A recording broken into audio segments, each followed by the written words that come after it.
Hello दोस्तों, लकवे के patients में खाना सिलेक्शन करना एक इम्पॉर्टेंट समस्या होती है। अक्सर बहुत सारे पेशेंट्स और रिलेटिव्स को ये डिफ़िकल्टी होती है कि क्या तरह का खाना अपने पेशेंट को खिलाएं, क्योंकि ज़्यादातर पेशेंट को खाना निगलने में दिक्कत आती है। ज़रा भी खाने में गलती होती है तो पेशेंट उसे खा नहीं पाता है, चबा नहीं पाता है, श्वास की नली में चला जाता है। बहुत सारे कॉम्प्लिकेशंस होते हैं।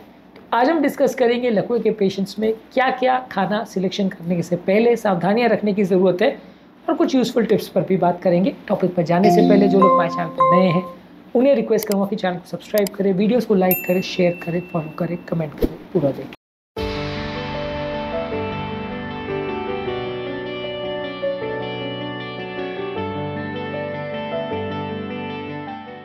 आज के टॉपिक में हम आपको जो टिप्स देंगे वो काफ़ी यूज़फुल और प्रैक्टिकल है, इसलिए लकवे के सारे पेशेंट्स या जिनके फैमिली में कोई लकवे का पेशेंट है उनको ये सारे टिप्स को ध्यान से देखना चाहिए।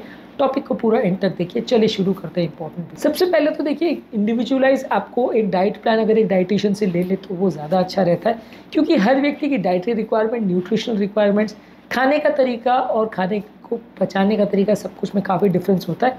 तो अगर एक डाइट प्लान आप डाइटिशियन से ले लेंगे तो इसमें आपको काफ़ी मदद मिल जाएगी, क्योंकि कई पेशेंट्स की इंडिविजुअल रिक्वायरमेंट्स थोड़ी अलग होती है और उसके हिसाब से अगर डिज़ाइन डाइट प्लान रहे तो आपको खाना मैनेज करना आसान हो जाएगा। अब अगला क्वेश्चन आता है कि पेशेंट को खाना वो पेट में पहुंचाया कैसे जाए, क्योंकि पेशेंट को खाना निगलने में दिक्कत आती है, क्योंकि जो श्वास की मसल्स है या जो अन्न नली की मसल्स है वो अक्सर पैरालाइज हो जाती है पेशेंट में, जिसकी वजह से वो खाना निगल नहीं पाता है।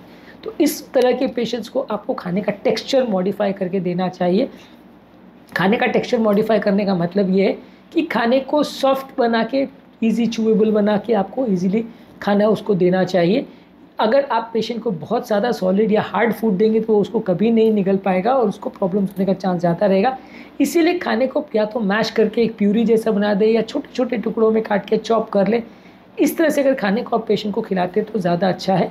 इसके अलावा जो पानी भी आप पेशेंट को अक्सर देते हैं, अगर वो सिंपल बहुत पतला है, कोई सोल्यूशन है या पानी है, पेशेंट को वो भी निकलने में दिक्कत आती है, क्योंकि वो श्वास की नली में जाने का रिस्क ज़्यादा हो जाता है। तो वैसे केस में पानी को उल्टा थोड़ा सॉलिडिफाई करने के लिए उसमें थोड़ा गम या स्टार्च डाल के कई बार उसको थोड़ा सेमी सॉलिड जैसा कंसिस्टेंसी या थोड़ा सा और थिकन कंसिस्टेंसी में बनाया जाता है ताकि पेशेंट को दिया जा सके। तो ये डाइटरी मॉडिफिकेशन आपको करने की ज़रूरत है, क्योंकि सिंपल पानी पेशेंट पी पाए या सिंपल खाना पेशेंट खा पाए डायरेक्टली, ये अक्सर लकवे के पेशेंट में मुश्किल होता है। तो इसलिए आप कोशिश ये करते हो कि खाने को बहुत ज़्यादा सॉफ्ट और इजीली चूएबल बना के वो पेशेंट को दे।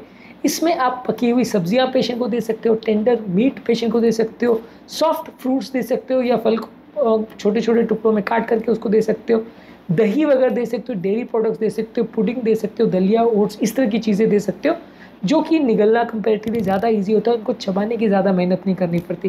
कारण ये होता है कि जो आपकी जॉ की मसल्स है वो अक्सर पैरालाइज हो जाती है, तो खाने को चबाना इन लोग के लिए बड़ा मुश्किल हो जाता है। और अगर चबाने के लिए आप बहुत ज़्यादा इनको प्रेशराइज भी करेंगे तो उनके श्वास की मसल्स या मुँह की मसल्स अक्सर थक जाएंगी और जिसमें उनको एस्पिरेशन होने का रिस्क बढ़ जाएगा। इसलिए आप इनको इनकरेज यही करते हैं कि बहुत सॉफ्ट खाना ही दिया जाए ताकि खाने को निगलना काफ़ी ईजी हो। इसके अलावा बहुत हार्ड खाना उनको मत दीजिए, बहुत सूखा खाना या चिपचिपा खाना मत दीजिए। जो खाना चिपचिपा होगा उसको मुंह से हटाना उनके लिए बड़ा मुश्किल हो जाएगा। जो खाना बिल्कुल ड्राई होगा वो उनको निगलना मुश्किल हो जाएगा, उसको चबाना मुश्किल हो जाएगा। जैसे टफ मीट है जिसको चबाना मुश्किल है, या ड्राई ब्रेड है, या बिस्किट्स है, कैंडीज़ है, क्रैकर्स है, ये सारी चीज़ें मत दीजिए। कैंडीज़ और इस तरह की च्युइंगम्स वगैरह की चीज़ों में चिपचिपा होता है तो ये चोक करने के लिए पेशेंट को काफ़ी डेंजरस होते हैं। ये कई बार आपकी श्वास की नली में जा सकता है, उसके बाद निकालना बहुत मुश्किल हो सकता है। तो इस तरह की चिपचिपी चीज़ें पेशेंट को ना दे, हार्ड चीज़ें नहीं दे, सूखी हुई चीज़ें ना दे, थोड़ा सेमी सॉलिड या लिक्विड चीज़ें बिल्कुल तरी जैसी कंसिस्टेंसी बना के वैसा उनको देंगे तो ज़्यादा अच्छा है। इसके अलावा आपका फोकस होना चाहिए न्यूट्रिएंट रिच फूड पर। जो खाद्य पदार्थों में न्यूट्रिशन अच्छा है, विटामिन मिनरल्स अच्छे हैं, वो सब ज़्यादा दीजिए। फल सब्जियाँ ज़्यादा दीजिए, होल ग्रेन ज़्यादा दीजिए, फैट फ्री प्रोटीन दीजिए, हेल्दी फैट्स दीजिए। ये सारी चीज़ें कंपैरेटिवली पेशेंट के लिए ज़्यादा हेल्दी है यदि उनको लकवे का प्रॉब्लम है तो। इसके अलावा आपको ये भी कोशिश करनी है कि पेशेंट को ज़्यादा से ज़्यादा मात्रा में पानी दिया जाए। पेशेंट कई बार लकवे का पानी के लिए बोल नहीं पाता है या पानी की रिक्वायरमेंट उसकी पूरी नहीं हो पाती है। कई बार आपको पेशेंट को एक्स्ट्रा पानी देना पड़ता है या सलाइन भी चढ़ाना पड़ता है इस रिक्वायरमेंट को पूरा करने के लिए। इसलिए लकवे के पेशेंट को ये बोला जाता है कि वो प्लेंटी ऑफ फ्लूइड्स ले। कोई भी तरह से बॉडी में फ्लूइड जाना चाहिए, वो खाने में मिक्स करके जाए या दूध के फॉर्म में जाए या ट्यूब के थ्रू आप डायरेक्ट बॉडी में दें। जो भी है, लेकिन पेशेंट को पानी पर्याप्त मात्रा में मिलना चाहिए, क्योंकि लकवे के पेशेंट में थोड़ी फ्लूइड की रिक्वायरमेंट ज़्यादा रहती है। इसमें पानी के अलावा आप herbal tea, diluted fruit juice और फोर्टिफाइड बेवरेजेस, यानी कोई पेय पदार्थ जिसमें विटामिन मिनरल्स ऊपर से डाले गए हो, ऐसे पेय पदार्थ भी पेशेंट को दे सकते हैं। इससे भी उनको फायदा मिलेगा। बहुत ज़्यादा गर्म या ठंडी चीज़ें मत दीजिए, ये भी कई बार लकवे वाले पेशेंट्स के लिए दिक्कत होती है, क्योंकि उनका खुद का टेम्परेचर सेंसिटिविटी भी कई बार चला जाता है। बहुत ज़्यादा गर्म चाय वगैरह आप उनको अगर देते हैं तो उनके श्वास की नली में प्रॉब्लम्स होने का चांस ज़्यादा रहता है। और खासकर अगर आप राइस ट्यूब फीडिंग कर रहे हैं तो बिल्कुल मत दीजिए। मैंने खुद कई पेशेंट्स को ऐसा देखा है, जो गांव के पेशेंट्स होते हैं, जिनको ज़्यादा एजुकेशन नहीं होती, वो ट्यूब से डायरेक्ट चाय दे देते हैं पेशेंट को। अब इतनी गर्म चाय अगर पेट में चली जाएगी तो पूरी आंतें जल जाएंगी, मर जाएगा पेशेंट। तो उनको समझाना पड़ता है, डांटना पड़ता है कि भाई चाय आदमी मुंह से पीता है वो टेस्ट के लिए पीता है, आंतों के अंदर चाय जाएगी तो जल जाएगा। जब आदमी मुँह से चाय पीता है तो टेम्परेचर कम होने के बाद पेट में जाता है, डायरेक्टली आपने गर्म चाय आंतों में डाल दिया तो जल जाएगी वो।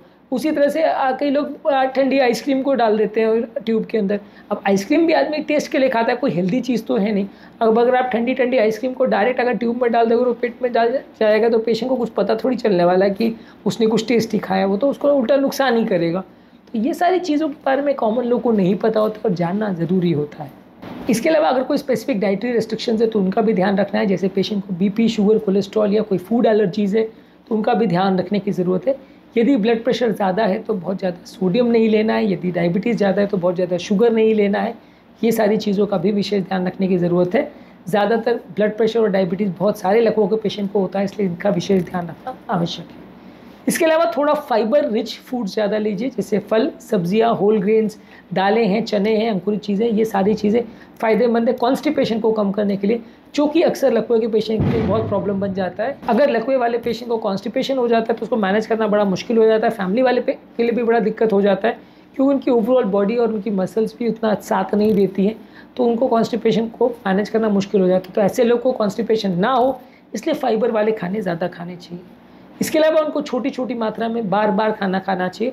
एक बार में बहुत ज़्यादा मात्रा में खाना खाएंगे तो उनकी श्वास की मसल्स थक जाएंगी, इसलिए थोड़ी थोड़ी मात्रा में खाना बार बार अगर खाएंगे तो प्रॉपर न्यूट्रिशन भी बॉडी में जाएगा और बॉडी को खाने की या पानी की कमी नहीं होगी। इसके अलावा अलग अलग वैरायटी और फ्लेवर के खाने उनको दे, अलग अलग टेक्सचर और फ्लेवर के खाने दे। एक ही तरह का खाना उनको बार बार खिलाएंगे तो उनको अच्छा नहीं लगेगा। अलग अलग तरह की वैरायटी और फ्लेवर में अलग अलग स्पाइसेस, अलग तरह के हर्ब्स, जो उनको ज़्यादा टेस्टी लगे वैसा उनको खाना खिलाइए, जिससे वो ओवरऑल खाने में उनका टेस्ट भी रहे, मैल न्यूट्रिशन के शिकार ना हो जाए। और फाइनली हमारी कोशिश ये रहेगी कि जितना जल्दी पेशेंट इंडिपेंडेंट हो जाए उतना ज़्यादा अच्छा है। जब तक पेशेंट को मजबूरी है कि उसको खाना खिलाना आवश्यक है, उसके बिना वो मैनेज नहीं कर पा रहा है, तब तक खिलाइए। जब ऐसा लगता है कि पेशेंट खुद से मैनेज कर सकता है तो उसे इंकरेज करिए कि वो खुद से खाए। हाँ, जब वो खुद से खा रहा है तो आपको ऑब्जर्वेशन रखने की ज़रूरत है कि उस दौरान गलती से खाना श्वास नली में ना चला जाए या वो चोक ना हो जाए या कोई मिस्टेक ना कर दे। इसलिए आपको ऑब्जर्वेशन में उसको खिलाना है एटलीस्ट पहले कुछ दिनों तक, जब तक पेशेंट अपनी लगभग नॉर्मल लाइफ में नहीं आ जाता है। आज के टॉपिक में हमने बात करी लकवे के पेशेंट के लिए फूड सिलेक्शन के लिए क्या इंपॉर्टेंट टिप्स होते हैं। लकवे के पेशेंट के केयर संबंधित बहुत सारे हमने चैनल पर वीडियोज़ किए हैं, जो कि आप हमारे चैनल पर देख सकते हैं। उम्मीद करूँगा कि आज के टॉपिक में कुछ नया जानने को मिला होगा। जो लोग हमारे चैनल पर नए हैं उन्हें रिक्वेस्ट करूँगा कि चैनल को सब्सक्राइब करें, वीडियोज़ को लाइक करें, शेयर करें, फॉलो करें, कमेंट करें पूरा।